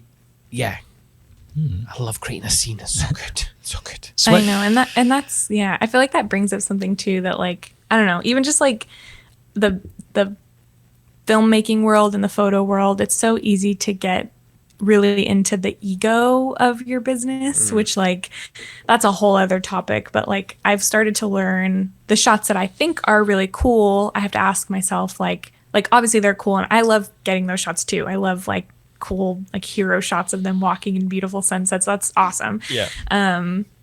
But whenever I feel like I'm putting me at the forefront of like the film, where I'm like, oh, this would be cool for me to create something like this, that's when I, obviously I want to creatively challenge myself as much as I can, but never at the expense of my clients and like their experience and their film. So that's a whole topic, but Yeah. I just thought of it.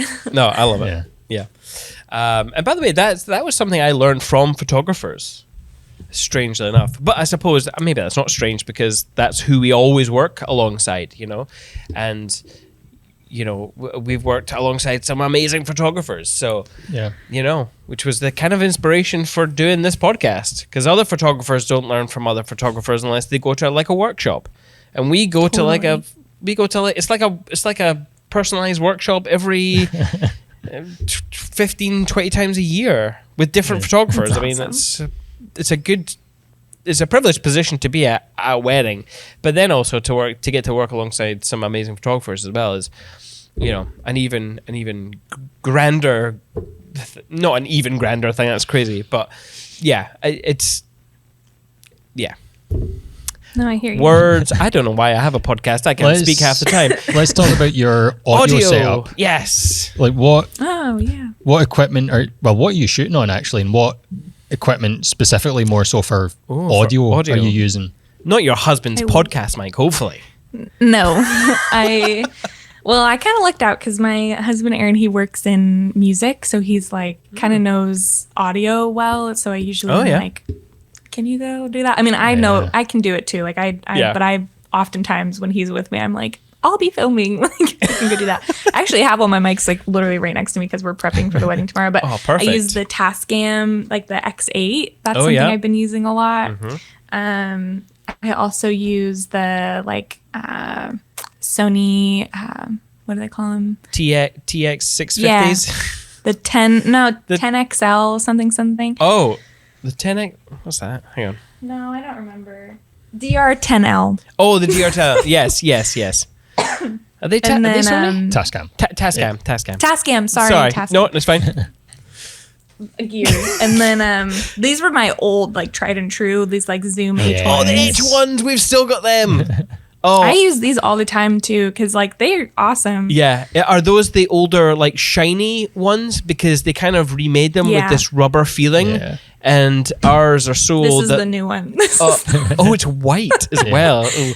Yeah, it's different. This one's white, yeah. Well, ours have that kind of matte, silky feeling has started to age and has now softly turned into gluey stickiness, and it's gross. That's the Zoom H5. That's this one that I have. Yeah, it's it sticks. I hate the texture. It's gross. This is the old one that we used. Yeah. But again, so many backups. I have so many audio sources because I've started to even just put a mic on either the groom or I had a 2-bride wedding recently too, and I put one on them because it was easy with their dresses. But throughout the day, I'll keep that on, and I don't rely on that mic for really anything other than just banter between the two of them. Yeah. Because then it's a little extra. But during the ceremony, I'll do a mic, another mic as well that I just feel is more reliable. For that, just to avoid wrestling and stuff. But I want to talk to you about miking the bride.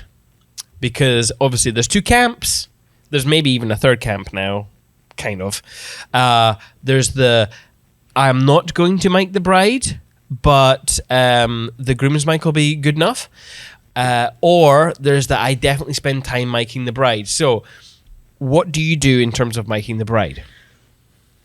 Only if I have to. I'll never do it if I can mic the groom only. That's what I'll lean into, and then we'll just make sure we have a really solid source for their actual the microphone input that we're getting. And that's served me well. Obviously, I know it's amazing audio having a mic on the bride, but for me, it just feels a little bit invasive for most days, and I just don't want to. Again, I don't want to be a nuisance on the day. So if I talk to the client beforehand, for example, tomorrow, I've talked to this client beforehand because they're not having, I'm not allowed to plug into their ceremony or their venue's sound system. Right. Yeah. Okay. Yeah. Which is a nightmare. And so I talked to them and I was like, hey, because of this, I always want to get multiple sources. Is it okay if I mic you, the bride? And she was like, yeah, we'll try it out and we're open to that. So again, when people pay more. I feel like they're more eager to like work with you about things. And so I'm learning that I have maybe more reign to mic the bride. It's just not something I'm personally comfortable doing all the time. Yeah. And are you, so how are you going to be miking the bride? Yeah. So I have this white Tascam. That's literally the thing I'm using right now. Cool. And a strap that I just like put on. Just on for the thigh? A thigh strap? Yeah, a little thigh strap. And then I just have a little sticky that I put in like their maybe cleavage area or on the outside of their dress or something. Yeah. Okay. Cool. Yeah. Greg, you keep. I like this question. Do you? Obviously, you don't mic the bride very often, but you do mic the groom, the celebrant, people speaking. Do you do or say anything weird when you go to mic them up, or take the audio device back? Like, you know, sometimes I hear Greg going, you did well on that speech. You did well. Good job. That's so cute. I like refuse to listen to those a lot of the time because I'm like, oh my gosh, no. So I don't hear myself often because I know that I am a bit of an awkward person, but I will be like, I have a very like really calming voice on wedding days too that I try to practice, where I'm like, nice job, like good, I don't know, like just being really encouraging but like calm, you know? Yeah.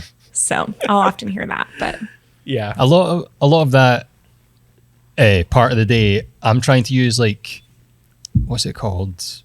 I'm trying to like not manipulate the person, but use techniques where it's like, I saw something somewhere once about like touching somebody's arm just really puts them at ease, and it makes them feel connected to you.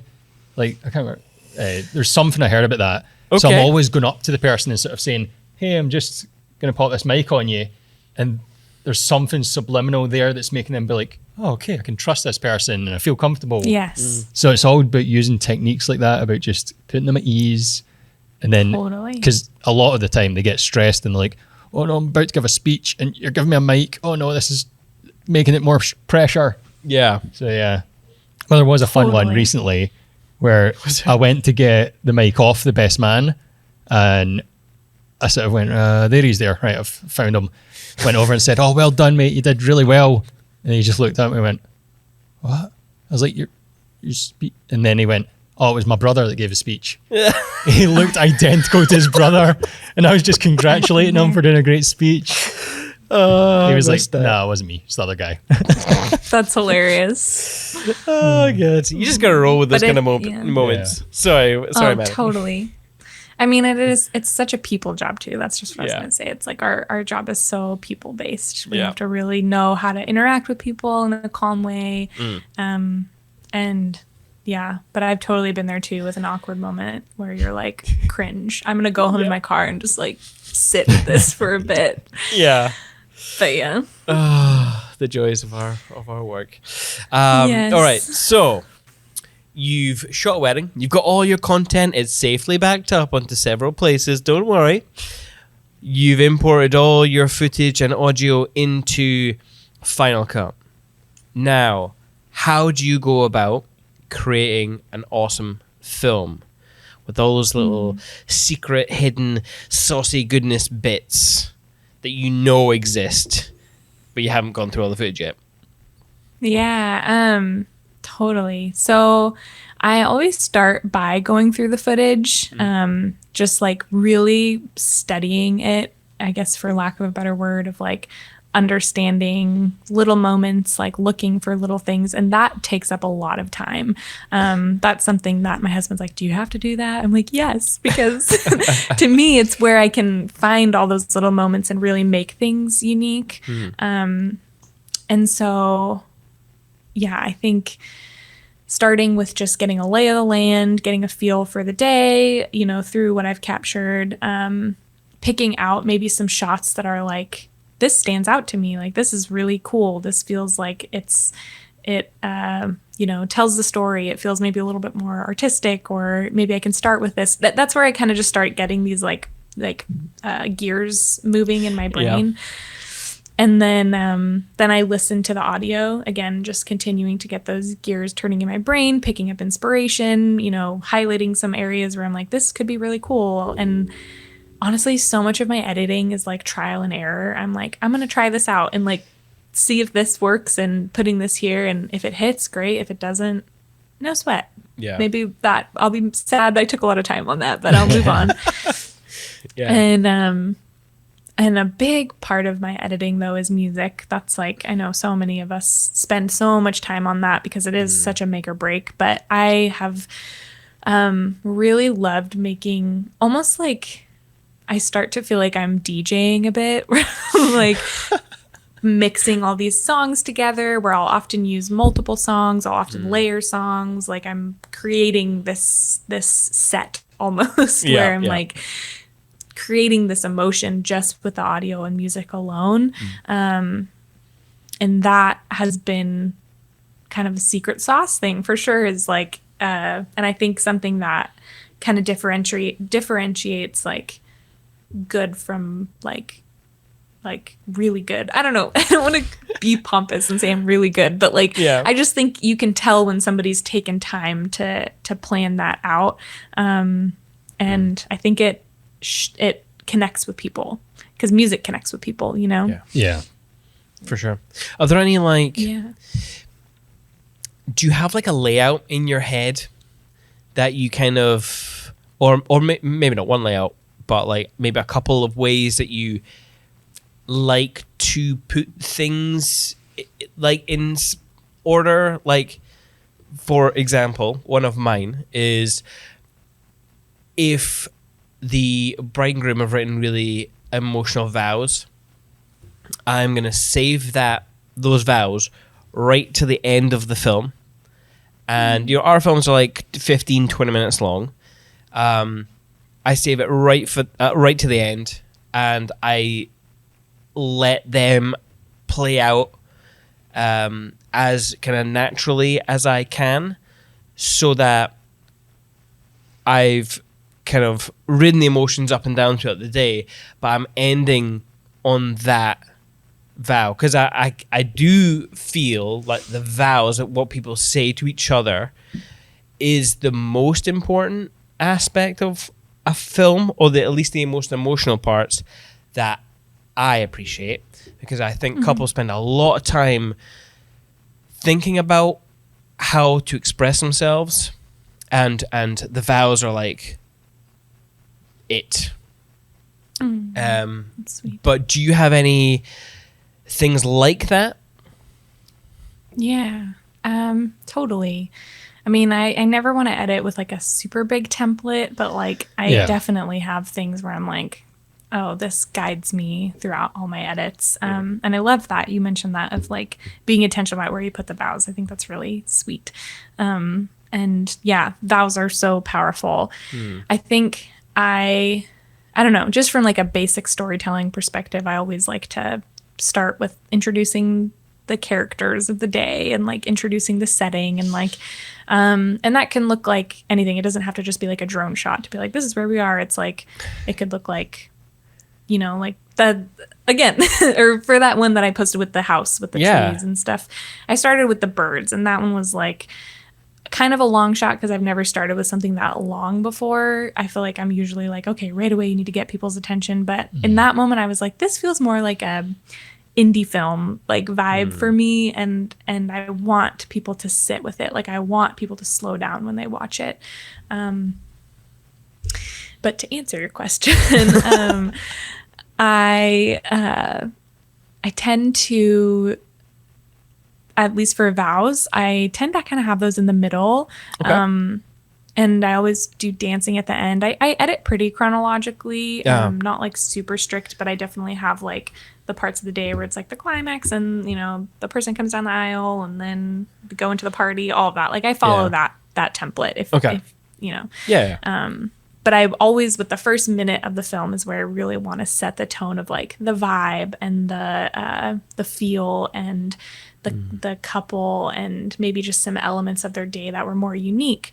I want to kind of put those at the forefront. So yeah. Yeah. Cool. Okay. have you ever had to deal with, I don't want to say challenging footage, but our job is really hard to do. There's a lot of things to do on the day, and we're not always gonna get moments right. How do you deal with a moment that you've maybe not shot the best, but you want to show it in the film? Or if you can think of any other like challenges like that. Yeah. Something that saved my ass recently is the like noise reduction plugin that you can get. I think it's through Neat Video. Yeah. Okay. Yep. But learning the tools, learning the system that you're editing on, because there are so many tools in there to like fix something that's not perfect. And I think there is a point in time where I'm like, is this usable? Is it worth putting in there? If it's like somebody coming down the aisle, like that is important and needs to be put in there, and I need to figure out how to make that work. But if it's too bad, I'm like, oh, like I don't know if I'll use that. However, learning the tools, like, you know, learning how to color, learning how to correct, learning how to noise reduction, all that is life-saving. Yeah. And for example, the clip that I posted yesterday of, again, the people walking into that reception building, it's just a good example because that one I shot in log. I didn't have time to switch out of log because it was too dark, and usually in C log it's just like really grainy when it's dark, and so it was grainy and it was not colored great at all in camera, and I just had to spend time to fix it. And so yeah coloring. Okay. Yeah, I mean, you've done a great job with it. So I'm just watching it back here. I'm like, you wouldn't know you had those issues. Yeah. And that's and it wasn't framed right too. It was like a little bit off centered, and so when it was a wide one, I had to kind of put bars on the side, and I made that just an artistic choice where I was like, I'm just gonna put bars on the side and make it like 4x3. Yeah. And like just let it shine from there. So Yeah. With that sort of playing about and trial and error that you talked about in your editing, you also mentioned earlier about getting decision fatigue, and like how do you combat that in the edit when you're like, you've spent a couple of hours trying something out and then you realize it's not working? How do you force yourself to give up on that and move on to the next thing? Like, what's your sort of mindset there? I think I always have to picture myself watching it as the client, and like if I feel excited about showing them that, then I know it's like solid. If I'm feeling iffy about that, like if I'm feeling like this is not clicking and I don't think it will click with my clients, then I'm gonna have to process through taking that out. But yeah, that's the biggest thing, is just being mindful of my clients and their perspective watching the film. Maddie, what do you think new creatives struggle with when they come into this wedding industry? That's a good question. I think the biggest one that comes to mind is trying to replicate things that are already there. Like seeing work and being like, I want to create that. I don't think that that's necessarily a mistake. I think there's a right way to do that, but I think the bigger picture of that is just not finding their own unique voice. Because I think that just serves you so well when you figure out your niche, what you can provide, what you can offer, and like just starting out with that on the from the get-go. Because if you spend time trying to replicate other things you see, you're not really ever, maybe you'll figure out your own style from there, and that totally happens too. But that should be the goal, you know? Yeah. And then I think too, just getting too caught up in like, I don't know, getting too caught up in the ego. I I think that is something in our industry that's like not serving clients well when it's about you and what you can create. I think there's totally an avenue of filmmaking that you can totally lean into if you want to create something cool for yourself, and that's like passion projects, like totally do it. But with weddings, it's somebody else's story, somebody else's, paying you, and so it just feels weird to have your vision, like your like more selfish wants for the film to turn out a certain way, Yeah. I know that's like harsh, but it's No, it's true. Yeah, I think you're right. Yeah. Right. That first point there harks back to, on the last episode, Raphael Boyar, he recommended Steal Like an Artist, the book. And that's where it's like, Yeah, I've heard about take that. inspiration from people, but take it from like 100 different people and put your own touch on that. So similar sort of feeling there. Yeah. On that I point, love do you that. have any book recommendations for anyone listening, or even TV shows that are inspiring you right now, other than Outlander? Yeah. How dare you? Gee, honestly, books. I have not had time to read a book in a long time. I just started reading one, and I'm not that far in to be able to recommend it at all. But as far as like things I do to like gather inspiration, I've mentioned this before, but I really love going on Vimeo and like looking at their staff picks, because oftentimes they have really cool like film production companies that are like smaller, but they're doing bigger scale, like I saw one for, I don't know, like a headphone thing, and they made the look really cool and like really engaging. And they often have sweet videos on there to gather inspiration from. And I love going on there and just watching certain films that they have to offer. So Hell yeah. I've not done that in years. it's so fun. And I found this one specific filmmaker through their, I'm going to look up their name just so I don't butcher it. What the heck? I'm like forgetting what her name is now. I don't know. Her work was just really cool and like just really inspired me. It was outside of weddings, but just the way she captured nature and the way she captured like her camera movement, it was really unique. And I pick up little things like that from the work that I watched there. Oh, interesting. Yeah. Yeah, I mean, if you can try and remember. I always like being introduced to new No, kind of creatives. I want to see. Let me see if I can find it really quick without taking. We can too much always, time. if you find it later, we can pop it in the show notes if need be. Oh, Yes. cool. Yeah, I think it'll be here. Let me just. Do you ever text yourself? I often text myself things, like links to things. So I'm going through my own text to myself. Sometimes So many things. Sometimes Greg texts, in fact, we just did it before the podcast. Greg texts me the word box. And it was to, like, after the podcast, we have to make up a little box for 2 glasses and a bottle of whiskey that we give our couples. And it was to remember to do that because I'm not going to be back in the office after today. So. But you remembered. But I remembered. Thank Box. you. I'll tell you in box. Box. Okay, I've found it. Their name is Julia Gartner, and it's spelled Giulia space Gartner. And her work is just like so unique and beautiful. And she, recently, I don't know, I think she does some work with like commercial stuff, but also just does like passion projects that I love following too. So yeah. Cool. Cool. Yeah, I'm going to go and check out her work. Yeah, absolutely. Go for it. Well, that brings us to the end of our podcast. So thank you very much for joining us today. Where can people find you online if they're interested in checking out your work and doing all that kind of good stuff? Yeah. My website, filmsbymadeleine.com. Instagram, Films by Madeline. TikTok, I'm on there occasionally. Threads, trying out. Threads. YouTube. Oh, yes. Really all over the place. But mostly Instagram. Awesome. And people can find us at Perspective by Cinemate.